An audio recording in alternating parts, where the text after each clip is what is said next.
Hey everyone, gonna do a video. This is video 2 on the 12 volt power pack from Harbor Freight, CEN TECH 3-in-1 portable power pack. I wanted to build one for camping and emergencies.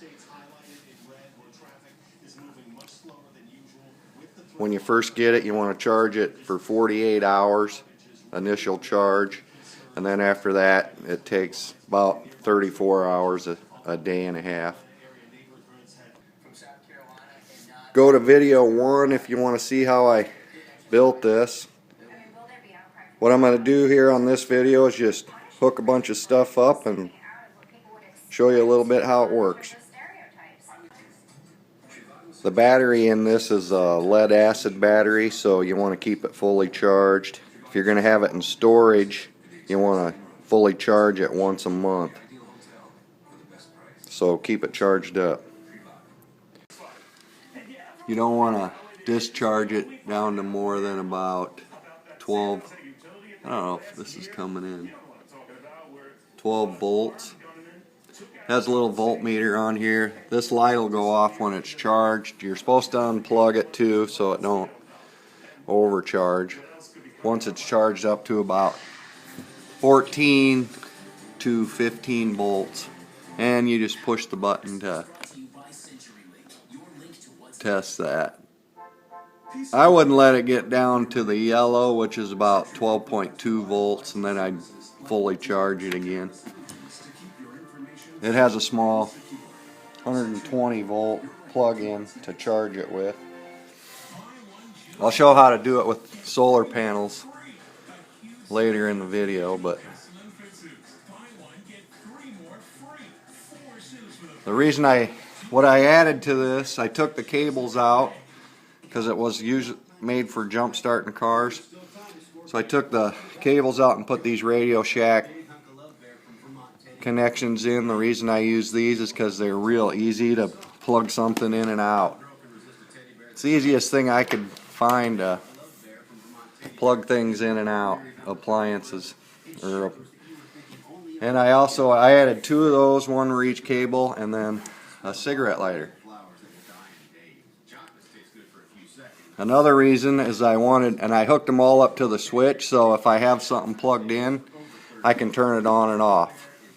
The existing cigarette lighter, which is right here, it's always hot, so that's not hooked to the switch.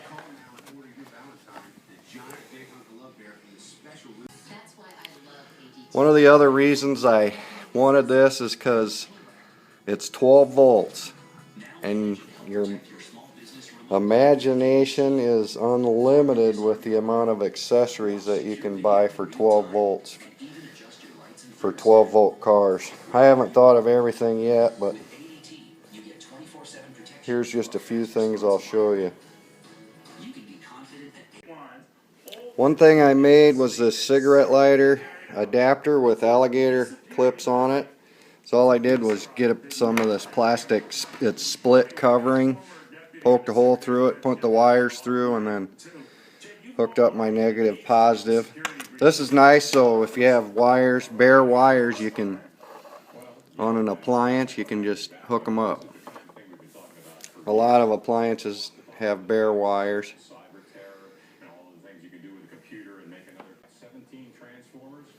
And also a lot of appliances will have alligator clips, so you can just connect your alligator clips. You can plug this in to your cigarette lighter and then hook your alligator clips to the clips that are already on here. And this spreads it apart, helps keep it spread apart so they don't touch and short your wires out or blow a fuse.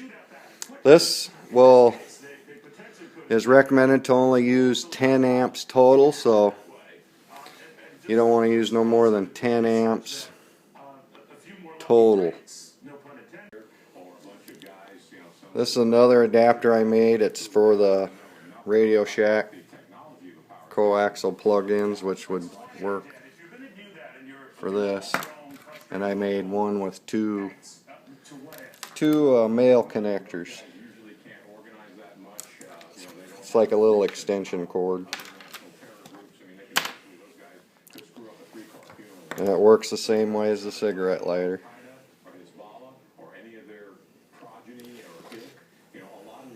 Here's another female that comes in handy a lot for the cigarette lighter with the alligator clips on it.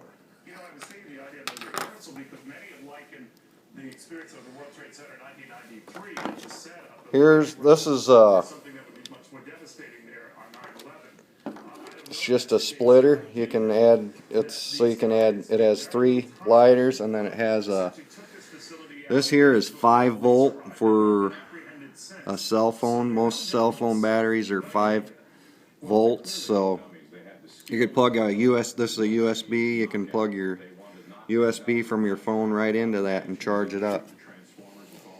And of course you can add more accessories with your cigarette lighter. These are you can pick these up cheap on the internet, eBay, for $5–10 bucks. This whole unit was only, I think it was $37, so you can't even hardly buy a battery for that. For $25 to $40, $30 to $40 just for a battery. So that's why I bought this.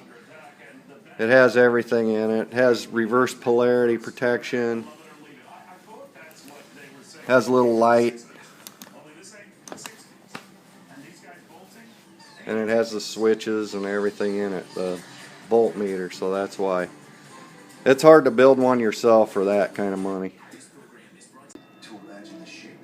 I very highly recommend getting this. It's called DC converter,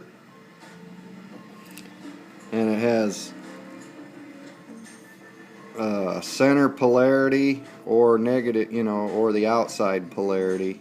You can switch it to plus or minus, because some components the center pin will be minus and others it'll be plus. Most of them are plus. The center pin is plus, but once in a while you'll get the opposite. For instance, I'll show you on this radio.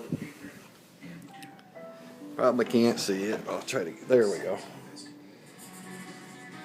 This takes 9 volts, and this is what this is good for. You can use it for any 1.5 volts, 3 volts. It's adjustable. 4.5, 6, 7.5, and 9 volts. So in case you don't have a battery, and it has all the connections.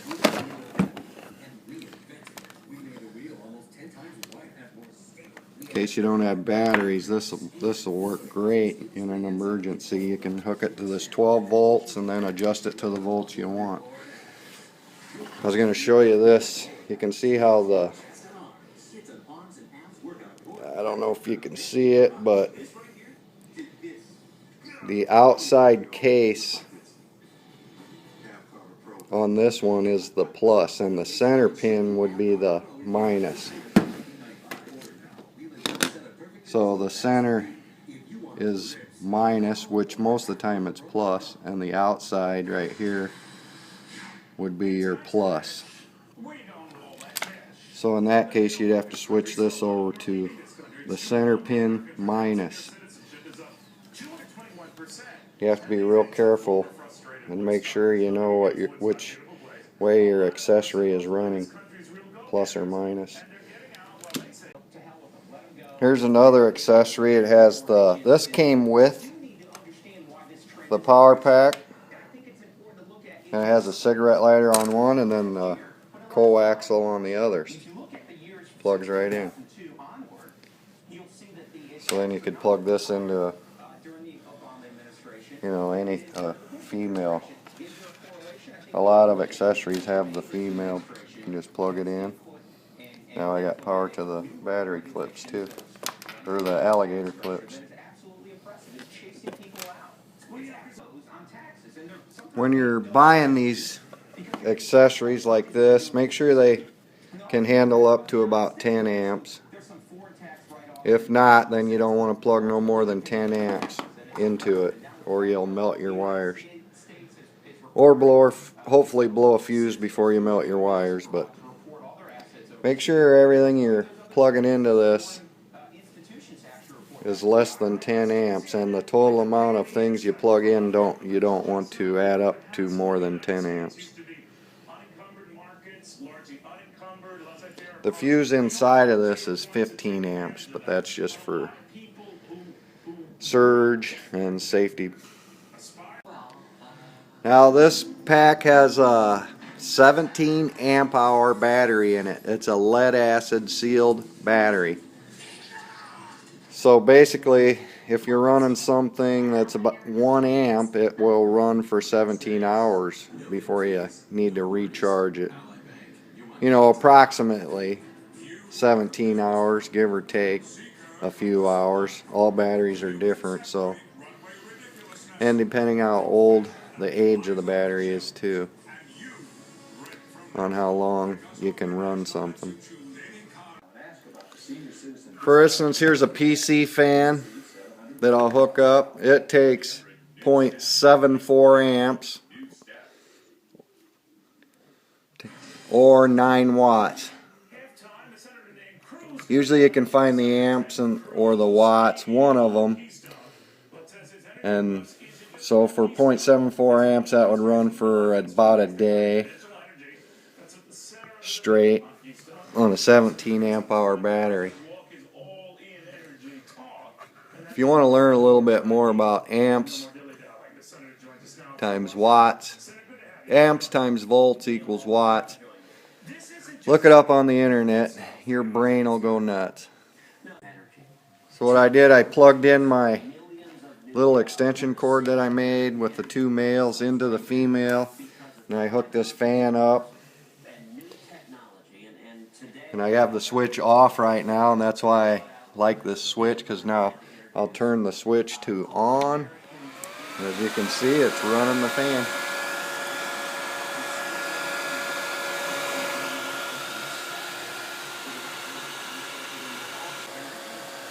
Have my 3 female accessory hooked up with a small LED light. That takes up 0.04 amps, and that would run for 3 weeks straight all by itself. LED lights are real efficient, and they run for a long time. So I got the fan, the LED light going, and I can switch them to turn them off. Now you could charge up. I got a spotlight here. This was 0.38 amps, 4.6 watts, or 44 hours, 2 days you could charge this, and it don't take that long to charge this up. But I'm just giving some examples. This is a little, we use this a lot camping for pumping up tubes and things, but this takes up 2.7 amps, 32 watts, so this would run straight for 6 hours, which probably takes 15 minutes to pump up a tube, 10 or 15 minutes. This shortwave radio here, it only uses 0.15 amps, 2 watts, so you can run this for 4.5 days. Here's an example of the USB that plugs into my phone. The USB 5 volts. Just this cell phone uses about 2.5 watts, so you could run it for 3.5 days.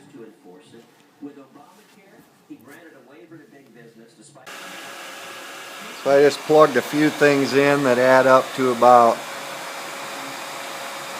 1 amp. We got the fan, we got a LCD light plugged in the side. Have my cell phone plugged in. We have the DC converter plugged into the radio. And the radio's on. This is a shortwave radio, which is nice in case of an emergency. So with all this stuff plugged in, and as you can see, it works great. Could run for about 15 to 17 hours, 1 amp per hour. I'll show you how to check the amps real quick to see how many amps A lot of times it'll have it on amps or the volts or the watts. Well, the volts you'll know because it's 12 volts, but I like to check it with the meter. You can get these free at Harbor Freight when you buy something with the coupons, but you run your... We have our cigarette lighter plugged in with the alligator clamps. We have, you hook this up in series with your wire, so you go from your positive. I got it set on amps, 10 amp. So you go from your positive to the positive of the 12 volt, and then your female, another female with alligator clips gets directly to the negative, the positive, and then the negative wire coming out will be going to your positive of the clip of the cigarette lighter. And then I have my 3 accessory with the DC converter into the radio. I'll turn the radio on. It's drawing 0.04 right now. Turn the radio on. You can see how it's drawing 0.1 amps. Go on the internet and read about it. That's just a quick basic demonstration. So you just take your 0.1 amp times 12, and that's 1.2 watts. Another nice thing you might want to get is a toolbox. I picked this up for $5 at Menards on sale. They're pretty cheap and it's great for putting everything in. You'll fill it up pretty quick. There's a lot of accessories you can get. I'll go over a few more things here.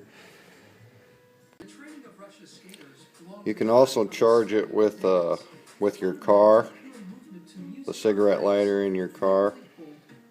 This light on the left goes on when it's charging. It comes with this cigarette lighter. To charge this with a 120 volt, I think I said it takes 3 days, but it takes a day and a half. This is a 500 or a one half amp charger in here. So it's 17 amp hours, so take that times 2, 34 hours to charge.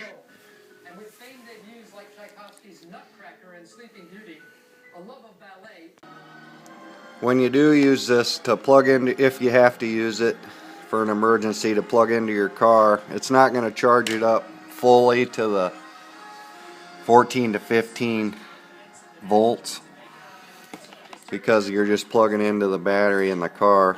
It would be better if you start your car and let the alternator charge the battery.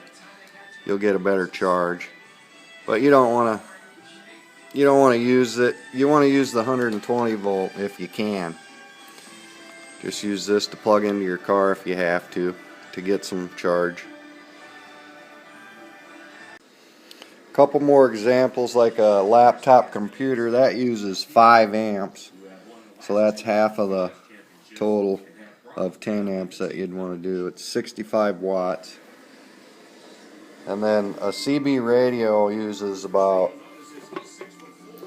0.54 amps.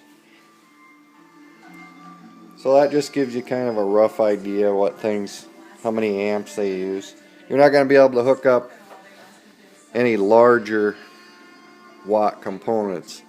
Just remember 120 watts total is all you want to have on, and it'd be, you have your volts is 12 volts times 10 amps, which equals your watts. So 12 times 10, 120. You don't want no more than 120 watts. Most appliances have a label of either amps or watts labeled on them, but some of them don't, so then you'll have to use a multimeter. With this laptop, I have to use a inverter, so I'll show you how to do that. I'm going to do video 3. This video's already getting long enough. So I'll do video 3 on how to use the inverters and how to convert it. The 12 volts and the amps, how to convert the amps down to what you should be plugging into this when you have a inverter plugged into it. And there's a couple different types of inverters, the ones you want to use. And I'll also show you how to hook up a solar panel on the next video.